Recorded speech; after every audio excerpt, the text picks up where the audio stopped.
नमस्कार मित्रांनो, मी चिरंजीव द न्यूमरोलॉजिस्ट. अंकशास्त्राच्या माध्यमातून मी तुमच्या जीवनातील अडचणींवरती उपाय, योग्य दिशा आणि यश मिळवण्यासाठी मार्गदर्शन करतो. मित्रांनो, जर तुमचा जन्म कोणत्याही महिन्याच्या 7, 16 किंवा 25 तारखेला झाला असेल तर तुमचा मुल्लांक हा 7 आहे. मुल्लांक 7 असणारे लोक स्वभावाने खूप विचारशील असतात. त्यांना एकट्यात वेळ घालवायला खूप आवडतो, कारण ते जगाला नेहमी वेगळ्या नजरेतून पाहतात. अशा लोकांकडे अंतर्ज्ञान आणि दैवी शक्तीशी जोडण्याची क्षमता खूप असते. ते सहजच लोकांच्या मनात काय चाललंय हे समजू शकतात. पण हो, कधीकधी हा अंक जास्त विचार, संशय आणि एकटेपणा देखील देतो. त्यामुळे तुमच्यासाठी महत्त्वाचं आहे तुमची ऊर्जा योग्य ठिकाणी वापरली पाहिजे.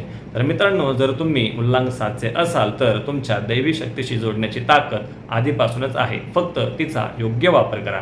हा व्हिडिओ तुम्हाला आवडला असेल तर लाईक आणि शेअर करा आणि माझ्या नवीन व्हिडिओसाठी मला फॉलो आणि सबस्क्राईब करा. धन्यवाद.